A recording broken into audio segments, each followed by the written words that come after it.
DJM TV.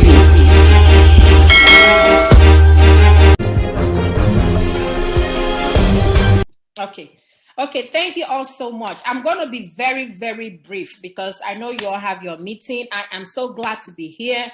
And as I said, we are moving forward. Thank you for inviting me, the host. I thank you so much. You have even explained so much, but I'm going to just go briefly so that people will know how we started, why we are where we are, and where we are going to. We are so close.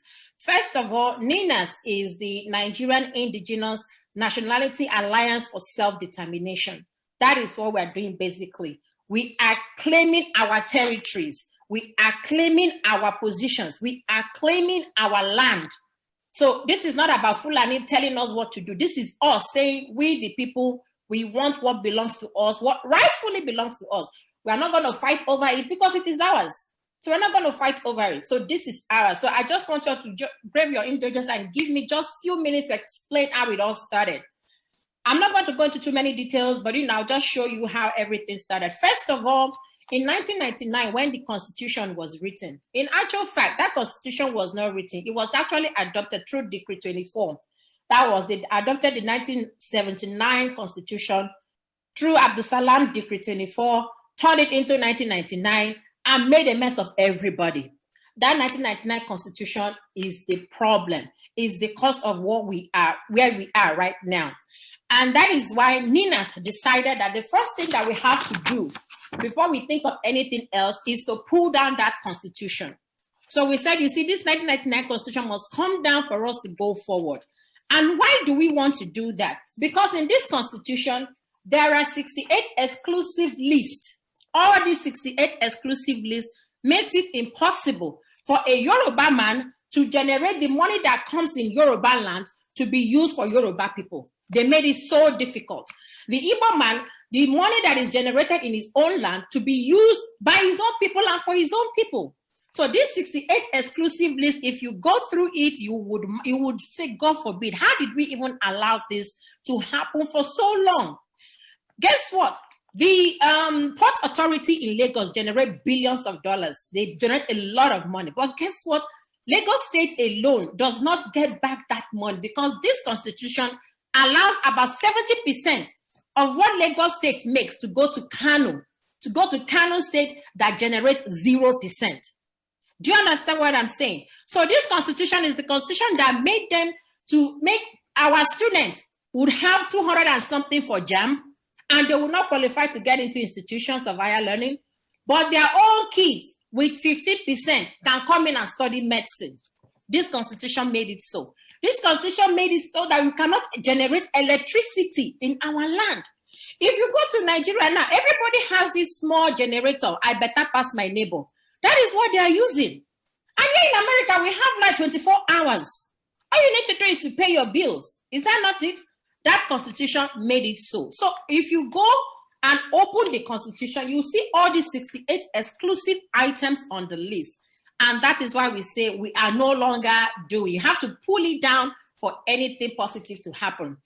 Then, even before we went there, the Nigerians, the contraption, I call it contraption because that is what it is. I call it a contraption because the Fulanese, they have already moved on with their Sharia. You understand? They did this in sometime in 2000. They moved on with their Sharia and decided that we can decide to do whatever we want, but it has to come through their own power. So they have moved on with these 12 states that you see right now. Before, the Middle Belt used to be part of the North. But the Middle Belt found out that we cannot continue in this manner. That is why they pulled out from the North. So these 12 states has already agreed to move on with their Sharia states. And that is why when they say we are succeeding, we want them to know that we are not succeeding. No. We are actually asking for what belongs to us. Our own self-determination, that is what we are seeking. And let me also make us to realize that these three bottom, like we have the Middle Belt here, we have the Yoruba Nation here, we have the Lower Niger here. When I call Lower Niger, it means the Southeast and the South, and some part of the Middle Belt. So all of us, we have created an alliance. We have created a stronghold against the Fulani Caliphate. So we are already together. We are doing this together. That is why it's easy. Had it been the middle belt wanted to go on their own, these people on this side will crush them. Had it been we the Biafrans, we tried to go on our own one time. You see what happened in 67. We were crushed. Had it been the Yorubas wanted to go on their own, they would be crushed. So that is why we decided to create an alliance first before we decide to go. So that has happened. Then in 2007, the template that the NINAS is using is this UNDRIP, United Nations Declaration of the Rights of the Indigenous Peoples. Because people are asking the question, hey, how do you think this thing would work? How do you think this thing would work? Fulani will not agree. They were just making so much noise. And we are telling them that there is a template. There is a template, and you won't believe it. One of the people that helped to see this template go through was Professor Wale Soyinka. It was one of those that allowed this template to go through in 2007. He helped us to get this thing to go through. The first guy that tried it during Second World War, they killed him because they said, if Africans understand that they can have self-determination, how do we go and steal from them? So it was the help of Wale Soyinka and some other chaps that made this possible in 2007. I think the secretary there was Kofi Annan. So because it was a friend to Soyinka and so on and so forth, they met together and said, hey, man, you got to help us. You got to help us. So in 2007, this thing came out, and it has about 46 articles. It's from these 46 articles that NINAS is working from. So if anybody tells, Fulani no go agree, Fulani, no. Fulani go agree because we and Fulanis, we are not the same. We are not the same. So if you go through all these 46 articles, it's talking about the indigenous peoples in their indigenous spaces. Like the Ijaw man would be in his Ijaw territory, the Igbo man would be in his Igbo territory, the Yoruba man would be in his Yoruba territory. So nobody would encroach on your territory unless you decide to agree. So with that being said, now let me give you the let me give you the trend, the real template that was mapped out. These are the 16 steps that have been mapped out since 1999 when this project started. It started in 1999. And so far, we are at the 50. This is where we are right now. From here to this is where we are. And this is the last phase. We are on number 15, where we are, because we have done the constitutional force majeure. We did that in December 16th, of which I am a signatory. So we have done that. This is the last phase of where we are, right? We are on the 15th. We are moving to the 15th. And we will now get to the 16th, and that will be the end. And when my brother was saying, we are so close, that's the truth. We are really, really close. So we are going to finish from here and go down to this last part of the entire phase. It has taken 21 years in making. You understand? And why we decided to go through this platform or go through this pathway is because we don't want any war. What will not benefit us? Yeah. We don't want anybody to die for no reason, especially when all those things belongs to you. So that is why we had to go through this path. And we are hoping that by the time we finish, we would end up like this. Imagine federations. The Yorubas will go as their Oduduwa nation or Yoruba nation. We at the lower Niger, we would go as our own nation. We can decide to even split further if we so wish. The middle belters will go. These ones, they've already gone because they came up with Sharia and they have already gone. And that is why you should not be afraid that, Fulani will kill you. No! Guess what? We have done the constitutional force majeure that makes it impossible for the Fulani to continue to kill you unless you want to die. There's no point. And now, on the 16th of December 2020, this is the constitutional force majeure that we did. We did this constitutional force majeure expressing our grievances to the nation. We're like, you know what? We can no longer do this. We can no longer be a part of this. We are no longer interested in becoming one. You have to answer the 5 demands. And these 5 demands were presented to the government. They gave the presidency 90 days to come around the 5 demands of the constitutional force majeure. The 90 days have come and gone. They also gave, from then, I think March of 2021, 17th, another 30 days to the governors and the senators. Hey, go and, be part of the transitioning movement. Some of them are still drawing back. They're like, would this work? Would this not work? They are still, Baba, go slow. They don't want to move fast. And we're like, okay, don't worry. You just have to do what we need to be done. But right now, starting from the 17th of April, we have given our people 120 days. 120 days is the power people. That's what it's called. Is the activation of the power people or power to the people. It has been activated already. And what do we need to do in that 120 days? As my brother rightly said, they have been campaigning on a weekly basis. There was an Ibadan campaign. There was an Oshobo campaign.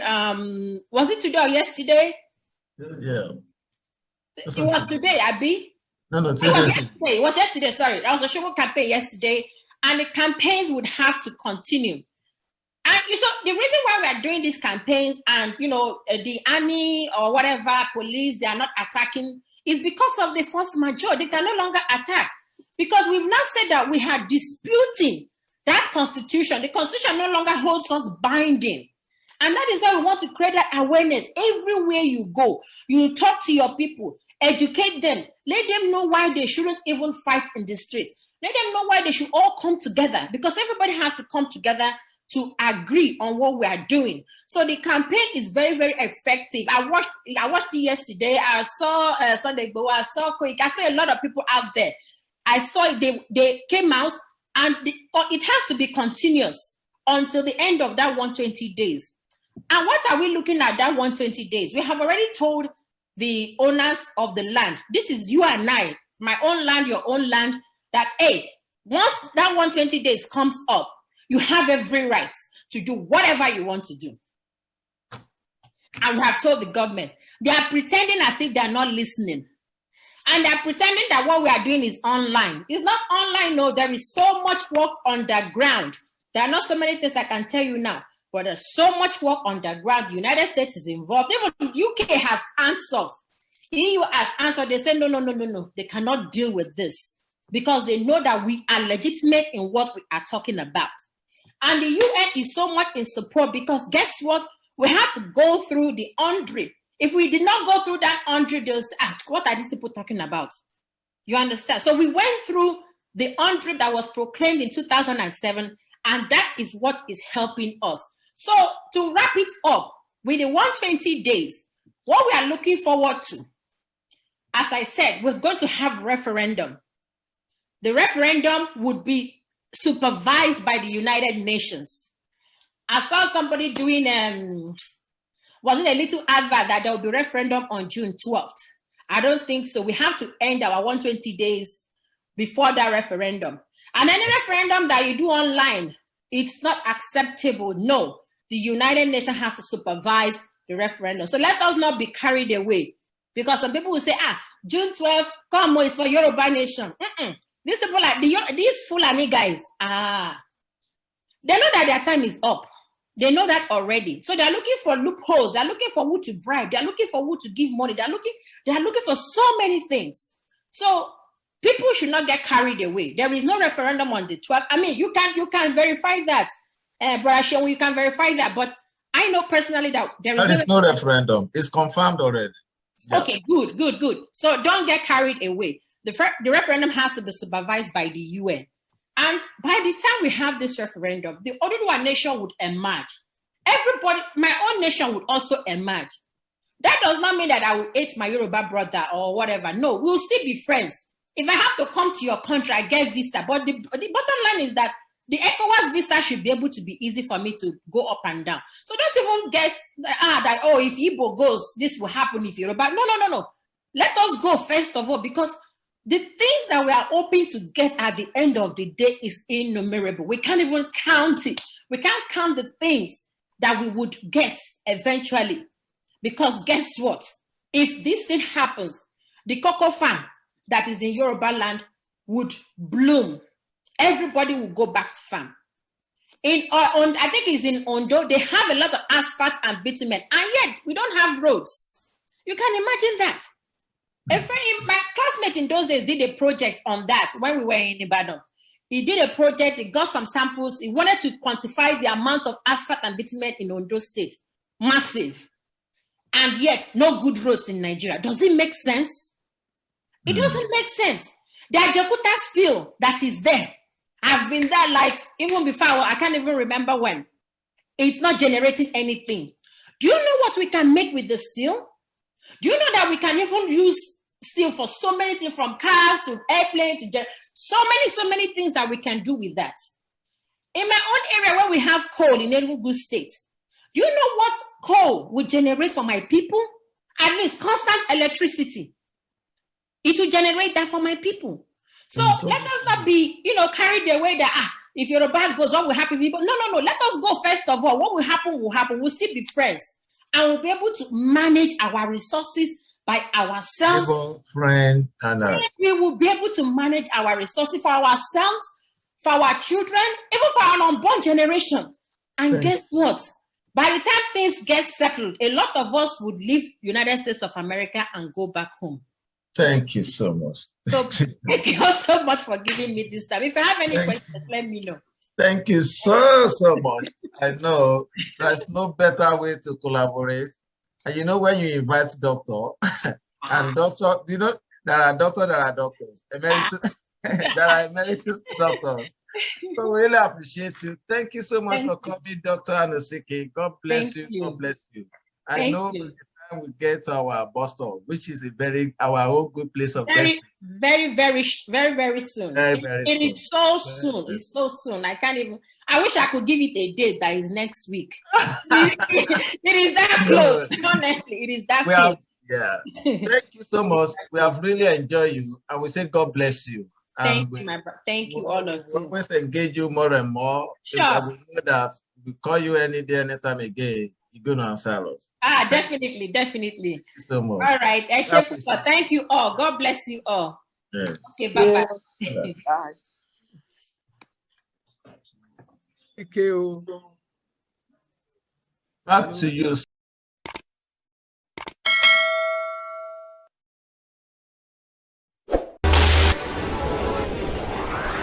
DJM TV. DJM TV.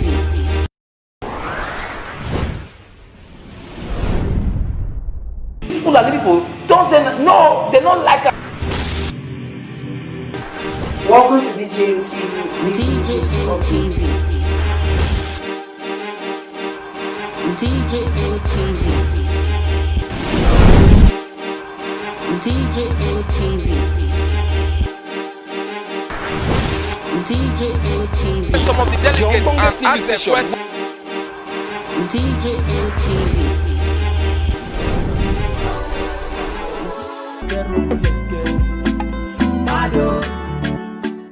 DJM TV.